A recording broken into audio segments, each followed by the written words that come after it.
Getting all my chords figured out. Oh, hi, welcome.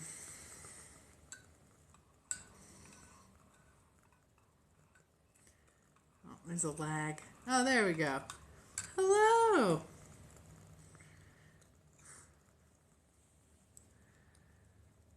Welcome to the live. How are you?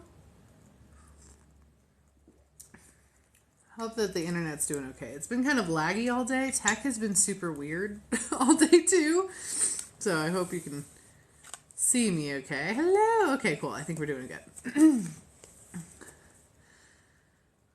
Welcome, welcome. Happy Thursday. Ooh, you picked up a new deck today? Oh, I'm so excited for you. Herbal Tarot. Ooh, that's so neat. My next tattoo that I'm going to get is going to be around this arm, and it's going to be all of Locusta's herbs and poisons that she used in ancient Rome to, like, poison different emperors.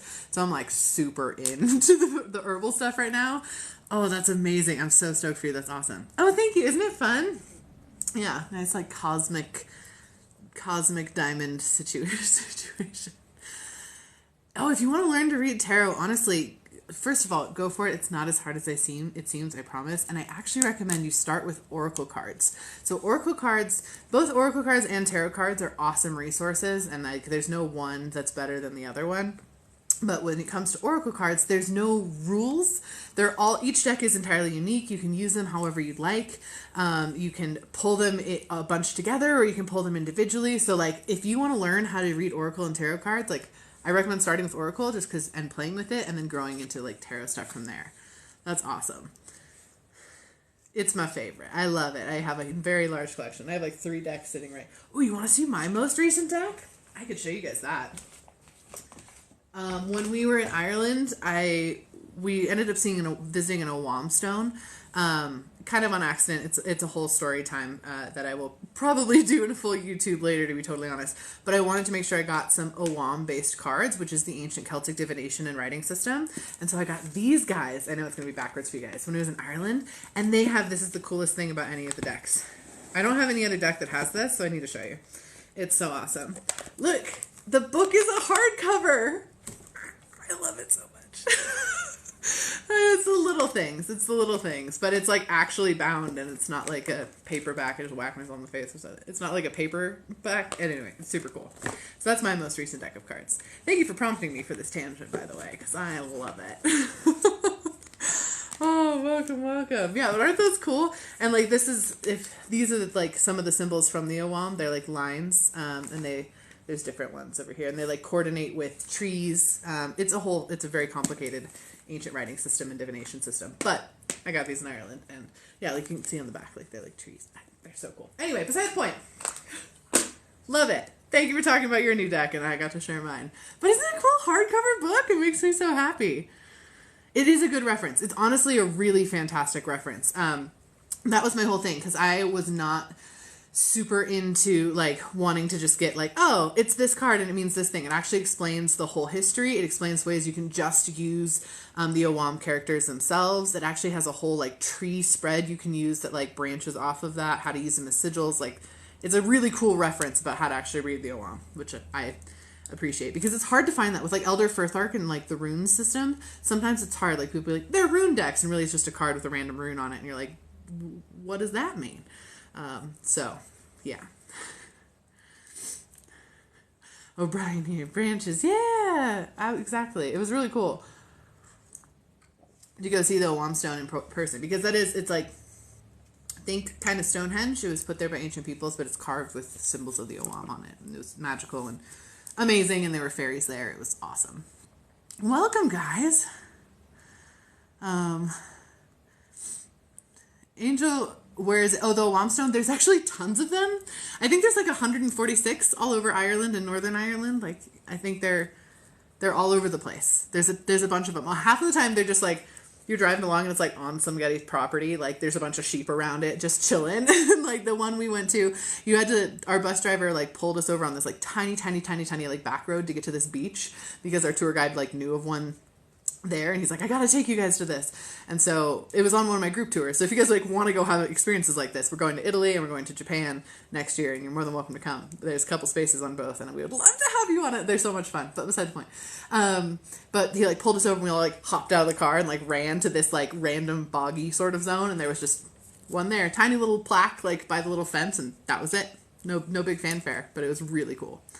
Sabra, yes, it was cool, Sabra. She went to Ireland with us. It was so fun. Yeah. Awesome. How are you guys doing? Happy Thursday. For those of you who might be joining for the first time, I do these every Thursday evening. We hang out together and we chat about magic stuff, and I don't know, just get to be in community a little bit more. This is kind of a weird, spirituality can totally be a vacuum, so I love getting to come on here and just share some space with everybody and hang out. It's so lovely. Well, thank you guys for sharing the live. I appreciate that. Also, I do post these to my YouTube. I'm not as prompt about it as I would like to be, but within the couple days after the live, they get posted on there. So, yeah. I do not do astrological magic, but my business partner, Crystalline, does. Their handle is @magicsprechen, like the German word for speak. And yeah, so they do incredible astrological magic. I absolutely recommend you follow them, especially if you like folk magic stuff too. They do a lot of that also. What's with the energy today? Honestly, it's really interesting. So on an astrological perspective, I was talking to Krista about this earlier. Venus is entered into Libra. So that was like something that happened today. But I will say, when I've been looking at the energy of this week, couple different things. One, be really careful driving over the next couple days, like literally till Tuesday. We have a new moon happening on Monday, and it's a weird one. Like the energy is wonky as heck with it. It's not bad. You can manifest with it. You can do stuff with it, but it's one of those ones where I'm like, oh, the animals are going to act super weird. Like drive really safely. You're going to feel really spacey. Like don't take unnecessary journeys. You know what I mean? It's that kind of vibe with this new moon. And it's a really good new moon for like manifesting deeper understanding of yourself, deeper understanding of like your moral code and like why you have that moral code, or like experiences where you can deepen your understanding and connection with yourself. That's what we're really like looking at with this new moon. But because of that, it's really cerebral. And again, so like it's really cerebral energy we're already kind of stepping into. So it's just really funky. Also, technology is just technologying it up. Technology has just been wild over this week. Like it is having a hard time with the energy. So like be extra patient. Like I'm seeing like error messages on things I post that I've like literally never even seen before. I'm like, what screen is this? Why is it posting this way? Our conference software, the ticket sale software just went down and that is not fun. So we had to like hold off on ticket sales for our in-person conference for a couple days. So it's back up and running now. So if you want to come hang out with me in Richmond and do a spiritual scavenger hunt and do speed reading together, and I have keynote and we have workshops and a bunch of really fantastic guests. Chris is going to be there. Rebecca the Ghost Guide's going to be there. Bunch of people. It's in January, late January. You can check out all the information. Link in my bio. It's called Sacred Spaces Gathering. You can also go to sacredspacesgathering.com. But it's going to be so cool. But we had to like put it off because technology just shut down. Thank you, Kimberly. You're the best. My mods are awesome. I actually have mods in this live, guys. Last live, I was asked everybody if anyone want to be mods for me. So I appreciate them. You guys are fantastic. Mwah.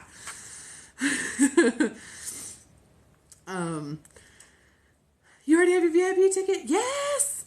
Come hang out with us. It's gonna be so much fun. Like, yeah, we have VIP tickets, and those ones we're gonna like hang out together and like do like a hors d'oeuvres event, and then there's a speed reading event and bunch of stuff. But even the basic, it's like a pretty small event, so I get to hang out with everybody there pretty consistently. And we have really cool vendors coming that I'm so excited about. If you want to be a vendor too, we do have some more spaces for that if you vend something. But it's going to be really neat. I'm so stoked on it. It's going to be so much fun. Oh, thank you. I'm so glad I'm so cozy to you. That's kind of the whole goal of my existence is to be a cozy person. Everything I try to do is as cozy as possible. So I'm so glad that translates and I can like give some of that cozy magic your way. Ah, yay, I'm so glad you're excited. So with the online version, most likely it's going to be just watching the keynotes, but with the panel, you can submit questions. So there's going to be a panel as well. So if you're on the online conference, you can submit questions that way if you're watching it online or if you're in person. Yeah. The energy of this week is, it's a lot. It is, it's angry, but it's like a purposeful anger. That's what the energy of this week is about, truly, is this is just like purposeful, driven sort of angry on a very deep level. It's a lot of us collectively reassessing things we used to believe, who we are now, like our idea or view on the world. Like it's all settling in a very grounded, very concrete way. And that's making things go kind of nuts. Like it's making the energy of everything kind of go haywire. So it's been a lot. And that anger, honestly, is going to continue through like Tuesday, Wednesday. As far as feeling very fiery, very snappy. And then I think it becomes more of a drive, more of a push, more of a shove after that, where we're going to see a lot of things getting done, like literally getting done, like strikes of labor forces and things like that. Like we're going to see stuff pop up pretty quickly later next week, if I had to guess, because the energy is like right now we're processing anger and then it comes forward. That being said, like I highly recommend you watch what you say to the people around you. Just like if you do feel angry, rock on and honor that, but be careful you direct it at the right things. And if you are feeling angry, like pause just before you let it out, because a lot of people are lashing right now out at others and it's not necessarily intentional or directed. You know what I mean? Yeah. If there's no anger, that's fine. It's still, like I said, you're deepening your connection, and also it might not have hit you yet, so keep that in mind. Just as like a little worry there, but you're also deepening your connection with your understanding of yourself, your view of yourself, your understanding of yourself, and the connection to humanity and the world. Like there's a lot of stuff going on there. So that's a great question. So I'm not an astrologer. So someone asked, is there an astrological significance to Saturday 11/11? I'm not an astrologer, so I can't speak to like specifically the astrology that's happening on this Saturday. Krista has some videos on their page about that. But what I can say is there is a numerological significance. So it's significant because we kind of decided it's significant and our number system like validates that. So it's less of a planetary thing and more of our arbitrary calendar. Our energy gets together and says these numbers matter to us, and then these numbers matter to us. 11/11 is actually pretty significant in the way of, I almost just lit my hand on fire. I have a candle over here. I'm not just like, I was like, ooh, hot. But 11/11 is significant because numerologically, the number 1 is kind of like a wand. Like think of it like a magic wand, like number 1 there. Well, it's quadrupled. So not only is it very validating because it is a quadruple date, but also it's like magic multiplied, multiplied, multiplied, multiplied. That is the easiest way to kind of think of it. So it does have a lot of numerological significance. I will say usually I check in on my manifestations on 11/11 the same way I do on like 8/8. People talk about like the Lion's Gate. That's because 8 has a numerological significance of like kind of being an infinity sign, like things that go on forever. So that is kind of a thought process in that sort of space.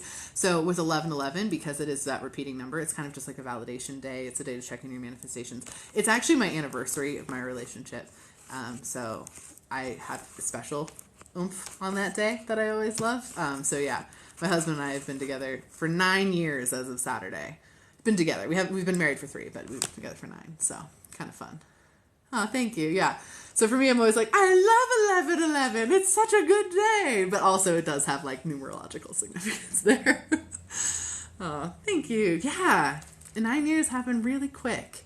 I think that's partly because when you're a parent, like you view everything through how fast your kids are growing, and all of a sudden like time in general just is like blurred. And I'm like, oh, wow. 9 years. Here we are. Oh, I'm so glad you think that. I appreciate you all so much. Thank you for the roses. But yeah, so it's funny because our calendar is truly arbitrary. It's just what we decided, and it works incredibly well. It's a very effective calendar system, but it is really what we decided in a lot of ways. And it's pretty interesting what we decide as humans, how much weight it ends up having energetically based on a system that we decided exists on purpose. Like it just shows how much creative energy and creative force we have around us in order to be able to like create this much influence for people generations beyond us, purely because we decided this day was this number. Like, it's cool. It's a neat energy. I don't know. How did I get into tarot reading? So I use tarot and oracle cards more for my personal use than anything else. So I don't actually use, if you ever had a reading with me, I don't actually use tarot or oracle cards on the reading. For the most part, unless my guides are like, you have to, which is so rare. I can like not even express how rare that is. I use my cards for my own stuff predominantly, just because it's for my own like checks and balances. And sometimes I need my guides to tell me through something concrete instead of just in my head, and those types of things. Because I talk to my guides all the time. We have a really good relationship. I can channel in all sorts of information, but sometimes, you just want them to just tell you it in different words. And that's what the cards that's what the cards come in and really help. So I actually got into them, way back when I was in high school, because I was trying to understand all of the weird psychic stuff that was happening to me, and that was the most accessible medium that I had to do that, was getting a deck of cards, because that was something you could walk in and buy somewhere. So I started kind of playing with them back really long time ago in high school, doing it very incorrectly. Again, I didn't learn tarot from anybody, or oracle from anybody. I just played with it. I read all of the books of all of the decks that I got and learned more and more from there, which is a totally viable way of learning tarot and oracle. The big thing is, and I say this a lot on my channel, and I also say this a lot on like in consultations and things, is like there's no rules to spiritual stuff. So at the end of the day, like you playing with it and figuring out what feels best for you is always going to be more effective than you trying to just transcribe to someone else's rules. I can't talk today, but prescribe to someone else's rules about how you should do something. So if you want anything, any spiritual thing, that if you're feeling like, oh, I really want to do this thing, and you're feeling a draw towards that, whether that is like ghost hunting or doing tarot cards or like talking to your guides or kitchen witchery, I mean, you name it. If you're feeling a draw for it, it's probably because it's for you. It's you're being magnetized toward it. Your energy's being like, whoo, this might be a thing we like. So I recommend leaning in on it, no matter what it is. Just do your best and like lean into that space. And of course, do it with the intent to do no harm. Do your research as research is done. You, of course, want to be really aware of things like cultural appropriation and closed practices and that type of thing. But for the most part, like I said, things like oracle and tarot cards, go for it. Dive in. Follow the things that you're being led towards. Yeah, I agree. Oracle cards are way more intuitive, in my opinion, than tarot. I get caught up on the rules and the suits and whatever, and like oftentimes the tarot books are not as descriptive. There's some that are really fantastic. I'm not trying to say they all are that way, but I have sometimes a harder time with that, so I tend to lean more towards oracle. That being said, I have so many different card decks of all different varieties. So yeah, it's whatever floats your boat on that one, whatever feels good. Oh, yeah, they're so pretty. I know. Well, that's just it. Like, that's the other thing. I'm like, I do collect decks of cards because they speak to me. And I'm like, this is one I guess I need right now for whatever reason. And then I might not use that one. But I have different decks for different purposes, too. So, like, there's one deck. I think I might have it handy. No, it's kind of buried. But there's one deck that I have that I will do, like, my card reading for the year. So I pull a card every April. I pull a card for each month of the year, and I note them down in a journal, and then throughout the year I check in on that and see how that card reading went, and that's the deck I use for that. I don't use it really for anything else, but I use it for that. I have a deck that I used to use when I did, like, live readings with cards years and years ago, and I haven't really used it very much since, but I have it still. I have my deck that I use for my patrons, so each month I do a card reading for the people in my Patreon. At a certain tier, and I do a very in-depth card reading for them, and I use this deck I have right here because I just did it. I use this deck for that. This is the Mythic Oracle. This is one of my all-time favorite decks. It's also one of the decks I've had the longest. It's a really, the book is falling apart a little bit on me, but I love it. It's all of the Hellenistic deities and Hellenistic heroes, and at the time I was a Hellenic it was actually a little bit before I became an official Hellenic polytheist, but I got this deck right before I kind of dove into that world. So I always do a reading for my patrons using this deck, and I'll talk to the guides, or talk to the gods that come up and be like, what do you want to say specifically? Like, you're volunteering via this deck to have messages, so I channel that in deeper. So I use that deck for, like, if you want to collect a lot of decks, just give them different purposes. It'll help. Yeah. best way to develop a better relationship with your guides, talk to them. Talk to them about anything, about nothing, about random stuff. The more you communicate to them and don't necessarily treat it like a Santa Claus relationship where you're like, please give me this for Christmas. Talk to them more about like, hey, what should I have for lunch today? Or like, I really feel like watching something funny on TV. Do you have any suggestions? And just start talking about nothing. The easier it's going to be and the more comfortable it's going to feel when you communicate with your guides and they communicate back, because you're getting really used to having communication just be something simple and easy. That's the biggest thing with people's spirit guides is they're like, I think I'm talking to them. I try to reach out to them. I'm like, what do you talk to them about? And half the time it's like, I don't know. I just ask for like spiritual advice, or I do it in meditation, which is great and valuable too. But if you want to make it a more comfortable, like everyday conversation, comfortable, like my guides are my best friends. I talk to them all the time. Then I highly recommend you do it very much more casually. Mm-hmm. How to help those who can't visualize, please. One of my favorite questions ever. You can visualize with any of your senses. So whenever I say visualize, I mean see, sense, know, hear, feel, taste, smell. Any sense that comes up for you, any of your strongest senses. So if you can't visualize, that's totally fine. Instead of thinking, what can you see? Think, oh, am I hearing anything? Is my body feeling anything? Do I just know something? Am I tasting something? Am I smelling something? Maybe I need to hold on to something and like have it in my hands in order to visualize. That's actually a big thing for people, which people oftentimes don't realize. Like it can be a crystal, or maybe it's like a special thing of yours, or something that you found in an antique store that feels really powerful, or a sigil you made or something. You can hold that, and that can also help you visualize, because you might be actually clairtangent, which is where you need to touch things in order to get energetic information. But any of those things, visualize with your other senses. You don't just have to visualize with sight. And that is a huge misconception when it comes to visualization. Yeah, you can sensualize. I love that so much. Oh, you can sensualize. Absolutely. Absolutely. I go live every Thursday. I sometimes go live more than that, but I'm consistently trying to do every Thursday, sometime between 4-ish and 6-ish Pacific time, depending upon my schedule and my kids' schedule and all of that. Yeah, you have to go. If the conference is 2 blocks from your apartment, you absolutely have to go. Come hang out with us. You're so close. Oh. Yeah, your clairvoyance doesn't have to be your strongest one. It's a fabulous point. Like, it can be any of your senses. I'm really claircognizant. I'm really clairvoyant. So I kind of do a combo of those, but that doesn't mean I don't also hear things. I smell things on occasion, and it grows over time. So like, by all means, it doesn't have to be just seeing. And that's part of the reason I think so many people feel so disconnected from their psychic abilities and their psychic journey, is because they're like, oh, but I don't know if I want to see ghosts, or I don't know if I like can see things, or I have a really hard time seeing. And I'm like, cool, don't. If you don't want to see things, say don't. To tell your guides, like, that's a boundary for me. I don't actually want to see things. But if you want to send me just knowings and like physical feelings and emotional feelings, like, I'm fine with that. Like, you get to decide that boundary for yourself too. That's absolutely correct.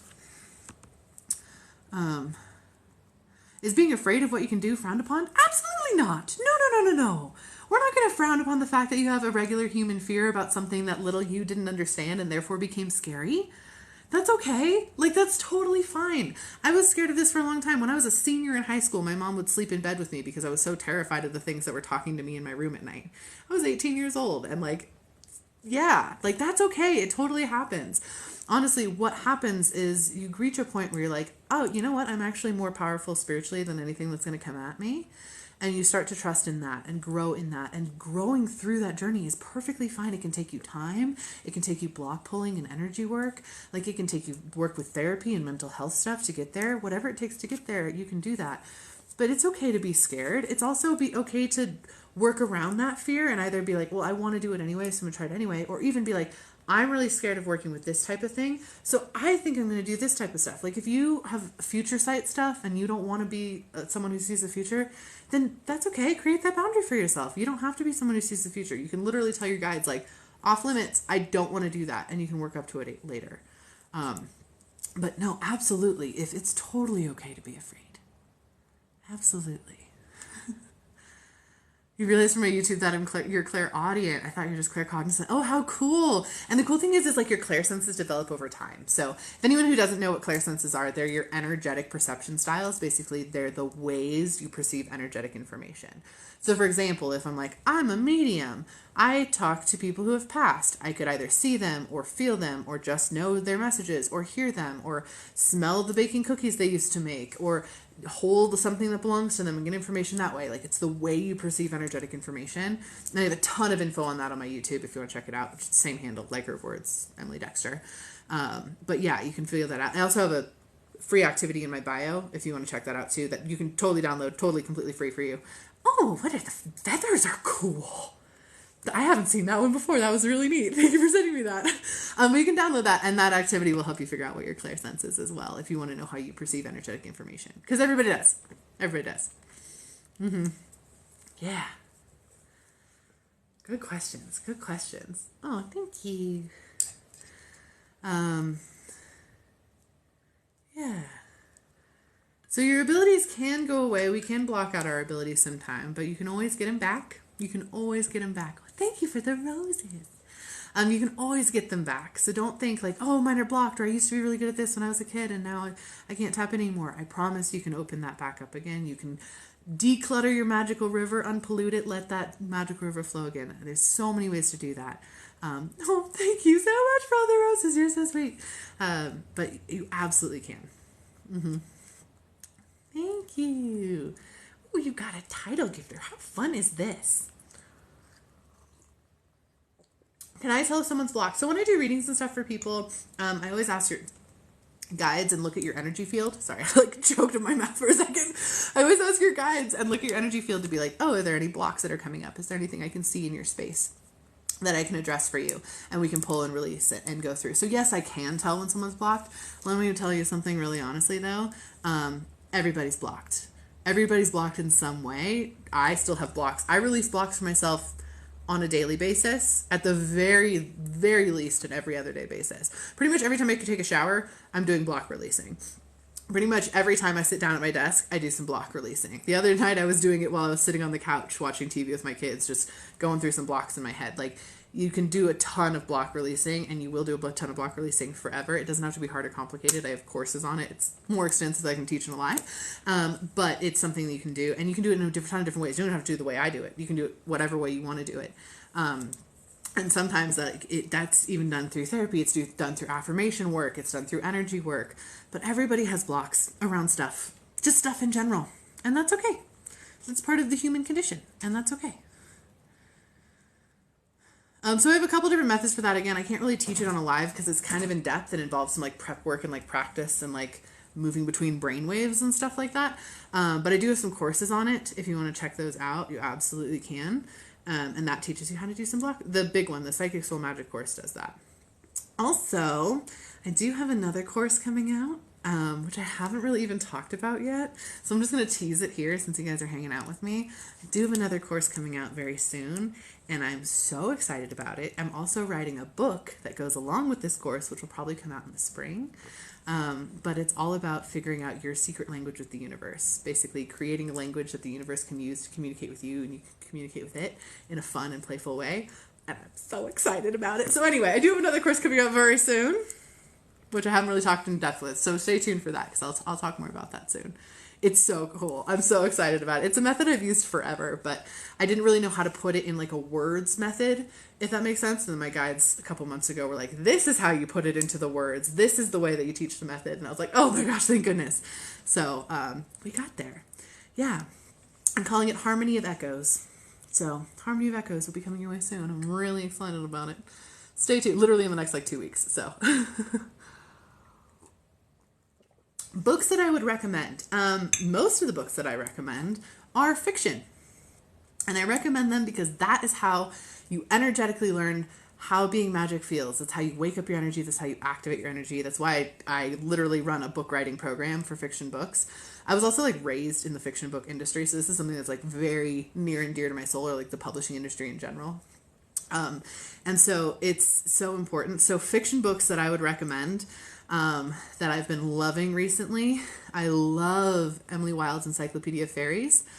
Please read it. If you haven't read it, truly is a beautiful representation of fairies in the way that I have channeled them in and talked to them about. Like, oh, it's so good. Love that one with all of my heart. I adore Light from Uncommon Stars. That's one of those ones that kind of hits you in the gut a little bit, and I will be honest, it's not for everybody, but oh my gosh, it's so deep and activated, especially if you're a member of the queer community or if you've ever played a musical instrument. That one's really gonna get you. Absolutely adore that. Let's see, what else have I been reading? If you want something that's kind of fun and light but plays with magic in a way that I can see it with my physical eyes, the not so secret Society of Irregular Witches. Is that what it is? The not so secret or the very secret? Where is it? It's right there. Hold on. Yeah, where is it? Oh, I can't read it. It's too shiny. The Secret Society of Irregular Witches. It's by Sangu Mandana, if you want to look it up. It's super good and super fun and just like light and playful and full of like just this loving energy, which I just adore too. I have The Very Secret. Yes, thank you.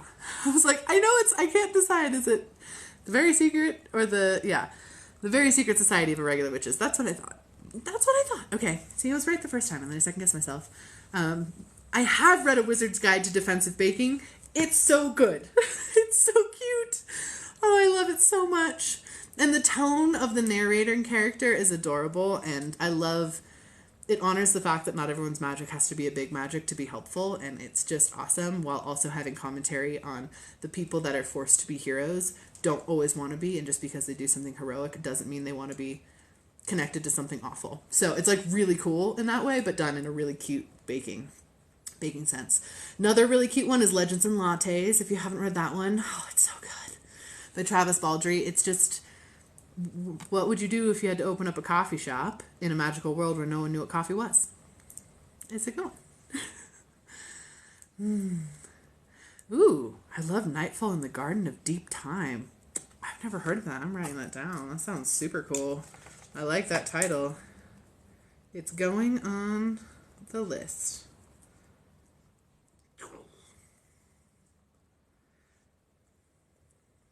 Currently, I am like balls deep into the Cosmere of Brandon Sanderson. I've been reading the Stormlight Archive for like the last 2 months, which those books are like this thick. So that's why it's been for like the last 2 months, but so fun. Yeah. So fun. Ooh. I have not read the Half a Soul book. Secret Not So Secret Book Club. Is that a title of the book? Or are you saying that's what we should do? Oh, it's a short, cozy one about a bookstore. Oh, yay. Okay, I love that. So awesome. Ooh. First is Half a Soul. Oh, that's super interesting. I'm really intrigued about that. I'll have to look at that. I have so many on my list right now. I'm so excited for, but I haven't got there. Okay, so I have not read This Is How You Lose the Time War. I own This Is How You Lose the Time War. I know it's a quick little read, but I also know it's going to be one of those books that, like, gets me in the chest. And so it has to be, like, the right vibe, you know what I mean? To, like, for me to read it. So I have it. It's there. Soon. I'll read it soon. Yeah. Ooh. That's really neat. Yeah, so I always recommend read more fiction. If you want to be better at psychic magic stuff, read more fiction. Please. Ooh. Berrydale, it was jumpy, but I really liked it. A little intense at times. Like Intense, super into Intense. What other awesome books? Oh, I read The 10,000 Doors of January this year. Oh, it's so good. It's so good. It was like a massively 5-star read for me. I immediately reread it as soon as I read it. That level of how much I love it. Oh, it's phenomenal. It's like doors let you into other realms, basically, and like a little girl discovers it. Oh, it's so good. I love that one. Half a Soul. Almost my favorite. Okay, well, it's going on the list. Guys, thank you for all these recommendations. My goodness. Now I'm going to have to go spend a whole bunch more money on books because that's how it works. Yeah, The 10,000 Doors of January is so good. I'm so glad you guys have read it too. It's phenomenal. But if you read anything that I just recommended, honestly, that one or the Encyclopedia of Fairies, please. They're so good. The 10,000 Doors of January was just like, oh, so many chills. So many things. I know. I'm glad you asked about books too. Thanks. Here's an extensive list to keep you busy for the next 3 months. Light from Uncommon Stars. It's actually, oh, you can't really see it right now. Maybe I can turn it a little bit. It's right there. That one. Light from Uncommon Stars. It has fish on the front. It's really good too. Yeah, Light from Uncommon Stars. Yeah, the nonfiction books are my reading between readings every day. Sorry, that's a funny question. I actually listen to audiobooks predominantly, so I do while I drive, while I'm taking a shower, while I put my makeup on in the morning, when I'm washing dishes, like constantly. It's my favoriteest thing to do. So I'm listening to books all of the time, and then I also read books at night. I'll sit on the couch and read while like my husband plays video games and stuff too. So I do a lot of that. Someone was saying something and I was saying something and I got distracted. The nonfiction books. Some nonfiction books are amazing and wonderful, and I totally value them and love them. But other nonfiction books do read more like a manual, which is why, I mean, I've written nonfiction before. I have a nonfiction that's Damsel No More, and it's literally considered more of an allegorical fiction because it has fictional story elements to the nonfiction book, and that's kind of what I try to continue with the nonfiction stuff, so it feels more story and more connective. Yeah. Oh, I'm so glad you guys got a bunch of book recs. Life is successful because of that one. You guys are awesome. Thank you so much for being in here. I love doing these on Thursdays. It's just so much fun. Oh, tips on protecting your energy when going into a space like work. One of my favorite tips to protect your energy in there is to clear your energy consistently. And I know that doesn't feel like a shield necessarily. I usually only recommend shielding if you're shielding against like negative spiritual entities and stuff. It's kind of hard on us to shield against other people's energies entering our space because our energies intuitively and energetically like to absorb other people's stuff. It's how we understand and communicate with each other non-verbally. It's how we get the like lay of the land when we walk into a room. So whenever you try to cut your energy off from that or shield from that, you create like an unnecessary tug of war between you and your energy, and it's not particularly pleasant and it makes you more tired. So I truly recommend clearing your energy as much like on like a routinely basis throughout the work day. That's going to really help your energy and protect your energy the most, because it'll mean like, okay, I took in some energy, and pretty soon your energy will naturally just clear and let it out. So even just a simple clearing, like making the command, everything that's not mine that leaves my space now, or like washing your energy through with a waterfall, grabbing handfuls of your energy, throwing it away, doing the hokey pokey in the bathroom, anything like that with the intention of clearing out your energy is going to make a huge difference, and that will help so much with your energy stuff. Yeah, shields are super isolating. If you ever do want to do like a shielding thing, I actually recommend doing more of like surrounding your energy with a layer of earth energy so that you can still absorb some stuff, but it has to pass through the filter of earth energy instead. So instead of like a shield, it's more of like a filtering system for the energies of others. If you're trying to like block out the energy of other people. If you're trying to block out, like keep your space safe from like negative entities, psychic attack, like things like that, like spooky stuff, by all means shield with like an iron wall around you, like brick that up, make big shields. That is totally fine. That's a different sort of vibe entirely.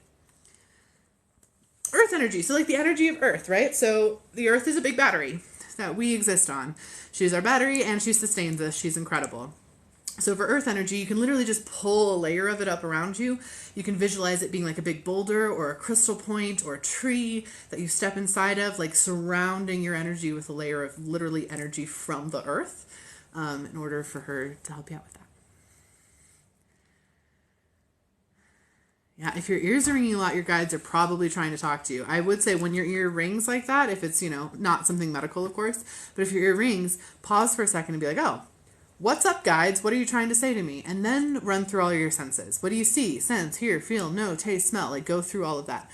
You might not get anything, in which case be like, cool, I take that ringing as a validation. Thank you very much for the validation that you're with me. If you wanted to get a hold of me or wanted me to get a different message, like you better send something else and go on about your day. Or you'll get a ping that comes in that you can be like, okay, cool, I was just thinking about that thing. Oh, they're trying to stop getting me overthinking. Okay, I understand this. Or, oh, I think that was about that a question I asked last night. I think they're validating that. And then, of course, remember that you don't have to blindly trust them. Like, you don't have to blindly trust the pings you get. You can always ask for additional validation. Yeah. Also, if you guys miss any of the live, a couple people have been like, what I missed? I just hopped in. Totally fine. If you miss any of the live, I do post the recordings on YouTube. I try to get them within the first couple like days of me doing a live. But if I miss it and it's a little ways out, they all the backlogs are there for since, I don't know, 2 months or so are in there. Oh, I'm so happy you love my lives. I love them too. I look forward to doing these all day. I'm like, oh, it's so fun. I get to get live and hang out tonight. We get to talk about magic stuff. Like, it's such an enjoyable experience. So I so appreciate it. And I always try to make it like just a fun vibe, just to like hang out and like share energy together in like a lovely way. So, that's a great question. What was the first spiritual experience I remember? First spiritual experience I remember. Wow. So it was really, was very intuitive for very young. So to me, a lot of the stuff that I was seeing and interacting with, I thought everybody was seeing and interacting with, and turns out they weren't. I live in Lake Tahoe, and where I grew up was like tiny, like picture tiny little Tahoe cabin, like cabin in the woods vibes for sure. But it was right near the water. So my grandma purchased it in the 60s during the Summer of Love. And that was the house that I grew up in that we inherited from her. A little tiny cabin right near the water. So I'd spend all of my time outside. Winter, summer, it did not matter. I was outside of that house playing in the water, playing near the lake, and playing with the spirits and energies that were around. So some of my first spiritual experiences were seeing things and talking to things in the forest. It wasn't anything that was like, oh my gosh, big scary. It was just like, oh, we say hi to the lake this morning because she'll talk back. Like, we talk to her. We have a vibe and understanding. Or like, oh, that's weird. There's a weird spirit over there in those rocks. Maybe we don't go play over there today. Let's play over here. It was kind of things like that felt very, very normal and comfortable for me. We didn't even have we didn't have TV. My dad was a ski patroller my whole life, so it was like, oh, it's snow time. We're out in the snow shoveling, and then beach time in the summer. You just go down and spend all day on the beach. For those of you who've never been to Tahoe, Tahoe is completely clear and it has a sandy bottom. So think like coarser sand than like the ocean beach, but like clear water as far as you can see. When I was a kid, you could drink out of it. It was that clear. Now it's not recommended that you drink out of it, but it's still ridiculously clear. So that was my vibes. So that's also why I've lived a couple other places, but I've always come back here. Yeah. How do you know if you're intuitive? I feel like anybody always second guess myself. Well, let me tell you something. You are. I promise you are. Psychic abilities, intuitive abilities are always things anybody can develop. And I mean that from the bottom of my heart. You absolutely can develop your psychic abilities.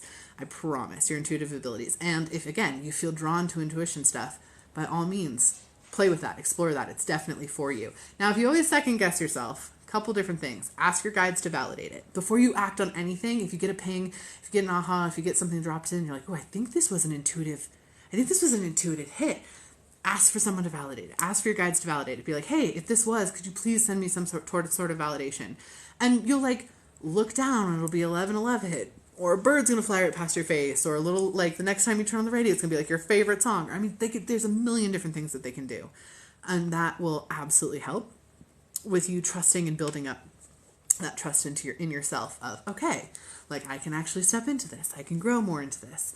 Blind trust is not a requirement. If anything, I think it's something that has been, like, internally Christianity levels into our space. Like, you just have to trust these things. No, you don't.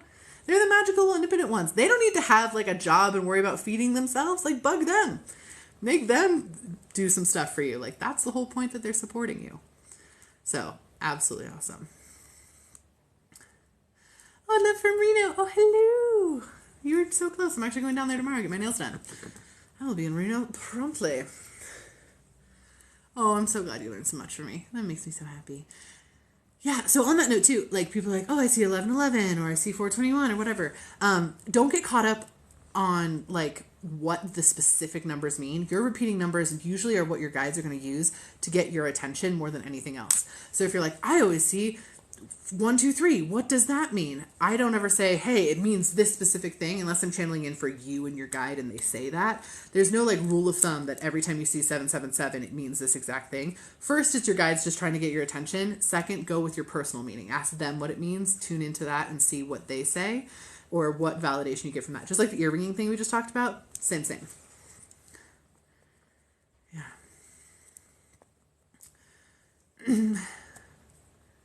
What does it mean when you get ringing in your ears? So it's not that it necessarily means something. Usually your guides are using that to get your attention, unless it's a medical thing, of course.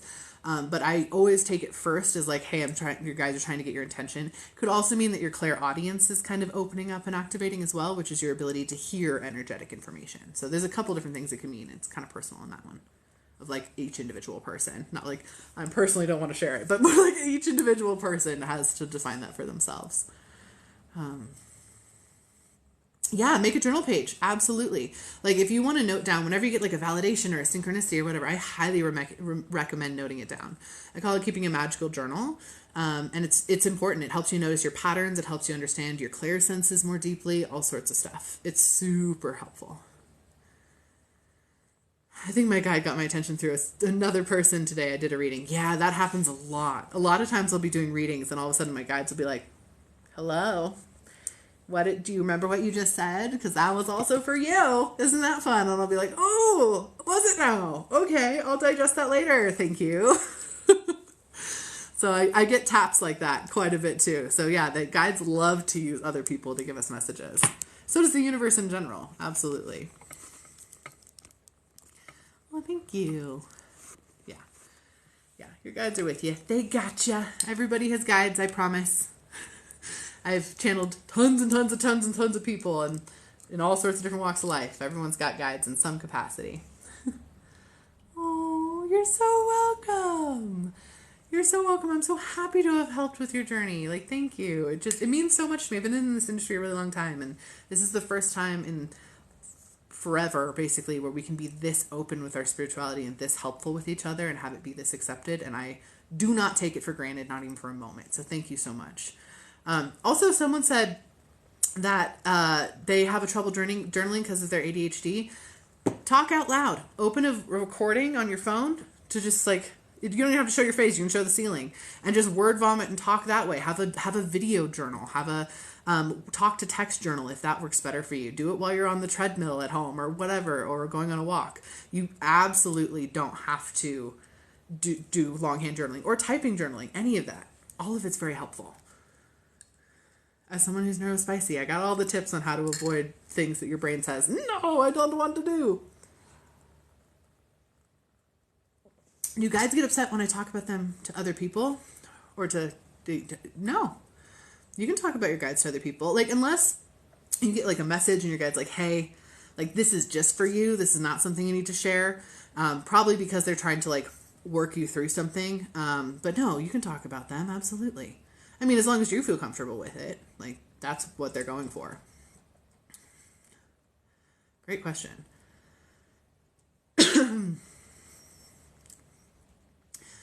How do you know if spirits are around? So there's not like telltale signs. It kind of depends on your energetic perception style and the locations that you're in. So if you know that you're a feeler, right? You get physical feelings. If there's a ghost or a spirit around, like go to a place where you think there might be one and see how your physical feeling is. And then go to a place where you pretty sure there's not a ghost and see how your physical feeling is and notice the differences. So you can start to make a guide for yourself and your ability to sense when ghosts are around or spirits are around. Same thing if you have just knowing. You can also rely on your just knowing sense, etc. If you want to know what type of senses you have, I mentioned this before, but I do have a free work like sheet exercise thing in through the link in my bio, where you can figure out what your clair perception style is, so you can start perceiving energetic information in that way. But it's really based on like your sense. What I will say is there's no hard and fast rule when it comes to like ghosts and spirits of being like, oh, cemeteries are super haunted or something like that. Like it truly just depends. It's their own individual journey. They are a whole and complete being as well. And some ghosts like to hang around where they lived forever because they're really comfortable with it and they're not quite done. I love the little guy. So cute. It's like, woo. Because they're not quite done or they have more of their soul journey. Some end up way far away from where they originally started. One time I went to a winery that was like, a lot of the building was like a castle made out of stones from castles all over the world. And there was a ghost that was connected to a relic thing in there that like wouldn't leave its side and now is trying to speak a different language. And I was like, whoa, like I got to use a different sense. I got to use my just knowing sense to figure out what you're saying because I don't know what language you're speaking at me. And he was still very sure that he was still in I think it was the Czechoslovakian countryside. I was like, no, my friend, you're not. Like, that's not where you are anymore. Do you want to go there? Like, I can help you. But it truly just depends on the ghost and the spirit and where they want to be located. It's truly uniquely that way. Yeah. Oh, I'm trying to read the comments as they come in.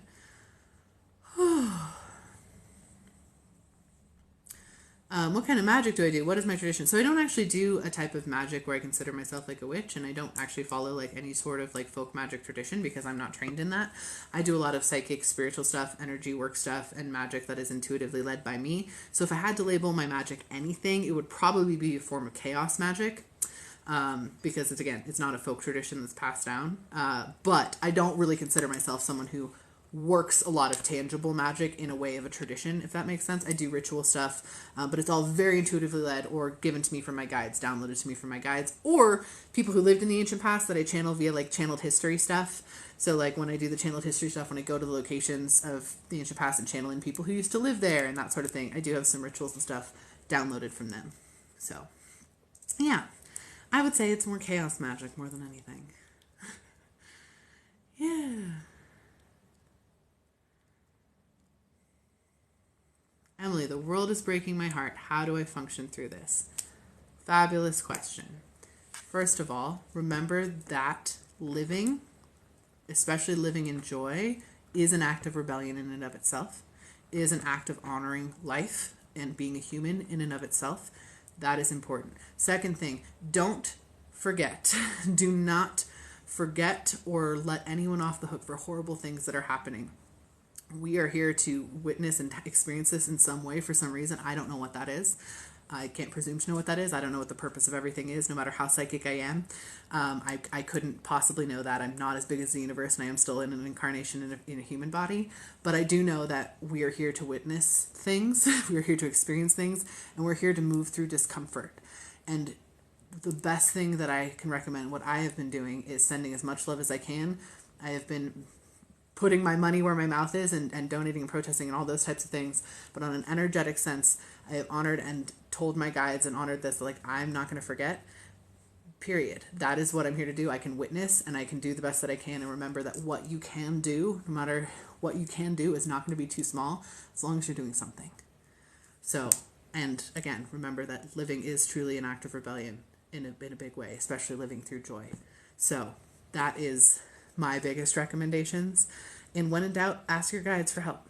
Ask your guides for help. Big things are changing. Big things are shifting. We're going to have more and more opportunities to do stuff coming in the future that will actually make a difference for the Palestinian people, for the people all over the world that are suffering in the different genocides and awful things that are happening. There's things that are going to come up, and I've asked my guides and bugged my guides about it. So as long as we don't forget and we hold the people accountable that deserve to be held accountable and do the best action we can, that's the best we got. Wonderful question.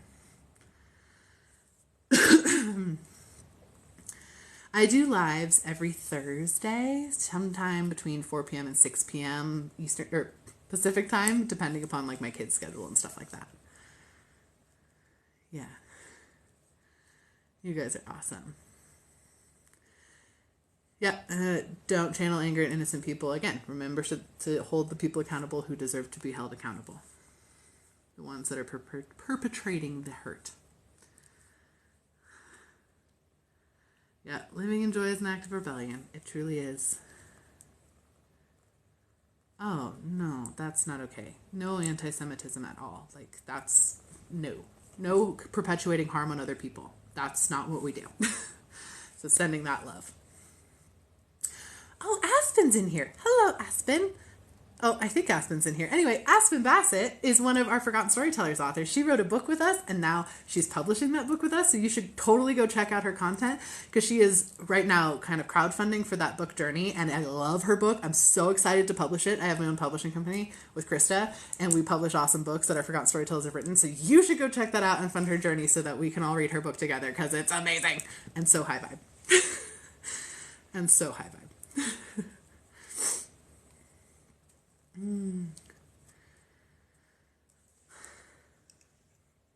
So the big thing with your guides, you don't have to know who they are. If anything, I always try to encourage people not to fixate on that. If I get images of guides, if I get names of guides during readings and stuff like that, I will absolutely tell you who they are for sure. But you definitely don't want to fixate on, okay, but I need to know who they are and everything about them, because you might not be able to perceive everything about them. These are beings from way up the layers of the universe cake. They are up there. And that doesn't necessarily mean that they're going to be in a form that's understandable to us here, down here, trying to navigate Earth life, or it doesn't mean they necessarily have a name that we can say. I recommend first just trying to get to know them as an entity, like a group entity of like, these are my guides and we're going to go from there, and then distinguishing the individual personalities as they come out and developing more of a relationship there. You can do meditations for that. Just start talking to them. That's going to be the biggest thing. You could do channel journaling. You can have a reading with someone like me. There's a million different things you can do to try to get to know them more, but more focus first on the fact that you can trust that you're divinely supported, and go from there. That is truly the best space to start with that. Don't focus too much on trying to figure out who and what and all of that. Are our guides or dead relatives? Sometimes, but honestly not as often as you think. That more falls into the ancestral bucket a lot of the time. I will say, like, it really depends on your own unique individual life and soul journey. Some people's ancestors, or some people's like past loved ones, like you guys decided before you both came on planet, like, hey, when you go, you're going to be my guide here and I'm going to support you here and whatever. And like, there's that thing. So that does happen. But more often than not, your guides are more beings that you like curated and handpicked and like made contracts with to help you with this particular lifetime doing specific things. You probably have somewhere between 2 and like 500. There's so many different ones that you can have. There's so much expansion there. So absolutely no rules of thumb, to be totally honest, other than the fact that you have them. That I know for sure. But they could be dead relatives, but usually they're not past people. Sometimes they are. And it doesn't mean your past people can't help you. Like, they totally do, but it's just not necessarily always in a guide sense. Yeah. Great question. Yeah, guides can totally be multidimensional ETs or EDs, like extra dimensionals, or extraterrestrials. They absolutely can. Totally. They can be from other realms. They can be from next door realms. They can a whole bunch. Yeah. No, I have not heard of the Korean Satori controversy. I'm not sure what that is. I'll look that up after this, though. Yeah, great questions. I was trying to read another one, and then all the comments did everyone commented one thing and it all moved, so I was trying to, yeah. I just felt my guy give me shade when you said we were contracted before this life. Yeah, that's how that works. That's so funny. Oh. I have not actually read Journey of Souls. I've heard of Journey of Souls for sure, but I have not read it. I will say that a lot of my framework for guides and who they are comes from like hundreds of hours of me channeling them for my own personal discovery, because I hyperfixated on trying to figure out how the universe works. So I have a video about it all on my YouTube as far as how the universe works, which is just like an intro level. So a lot of the framework from guides that I have received comes from my conversations with beings that are guides, not only my own, but other people's guides as well, that I've channeled over the last 12 years, basically, more than that. To try to figure out how the universe works. So I have not read Journey of Souls, but I do know of it, and I think it's pretty similar, but probably not 100%. Do I help people write books like co-author? No, I do not co-author books. I do have a writing program. It's called The Forgotten Storytellers, where we help you write your fiction books in a way that's activated and channeled, where you like channeling your characters. So that's what we do. And then we publish, the books that we publish are Forgotten Storyteller books. So the people who've gone through the program. So they're high vibe and activated fiction books. Great question. It's probably off topic, but you were not wrong about anger this week. Yeah, right? It's an energy. And again, and I said this at the beginning, but I know a lot of people were not here at the very beginning. This weekend, be very careful driving. While driving, be very, very careful. It's a very cerebral weekend. A lot of people are going to be very much more in their heads and in their energy than they're going to be in their physical body present doing the tasks that they need to be doing. So this weekend, so like Saturday afternoon through like Tuesday especially, just be really, really careful while driving, please. Please. Because I adore you all and I don't want anyone to get hurt. Yes, there's a link in the bio for the writer program. Yeah, just take the train. You can if you have a train near you, go ahead and take it. I don't have a train near me, but just so you know, that just like when I look at the energy, I'm like, ooh, okay, a little chaotic. Just be really careful. Just be, set the intention before you get into your car. Like, I am going to be in my physical space. Turn on something that helps you focus on being in your physical space, and then just really be present while you go while you travel, for sure. Yeah, I think at this point, like 45 pages of imposters. So I'm sorry if you've gotten a lot of requests from spam accounts. They're not me. It's any spiritual creator. Any spiritual creator, they do this. I'll never DM you. This is my only handle. This and liker of books are literally my only handles. That's it. So that is all. The rest, block and report. Block and report. I have requested the little blue check mark. TikTok won't give it to me. I don't know why. Because it is TikTok. But that's okay. Do I use crystals? If so, which are my favorite? I do use crystals. I use crystals in a very unique sort of way because I don't actually think of crystals of like quartz does this or, labradorite does this. I don't think about them in that way. I go specimen by specimen. So if a specimen speaks to me, if I'm like, oh my gosh, I love this piece of labradorite, and I'm like, I'm going to go ahead and get this, and I get that piece of labradorite, then I ask it what it does. Like, hey, piece of labradorite, what do you do? What do you help me with? Or what type of energy would you like to be charged with so you can help me with something, so you can do something with me? And that's how I navigate crystals. So I have tons of specimens that like I adore and I completely love, but they're not like because they're this type. It's because I just adore and completely love them. On my coffee table, in the dead center of my coffee table, I have a hunk of jasper that's like this big. It's red jasper. My uncle mined it himself. He used to be a miner. He brings me rocks all the time. And it's in the middle of my coffee table because if you touch that thing, it will ground you in a heartbeat. So if my kids are being really intense, I'll be like, go touch the rock. Like, we're going to touch the rock and then we're going to come back to this problem.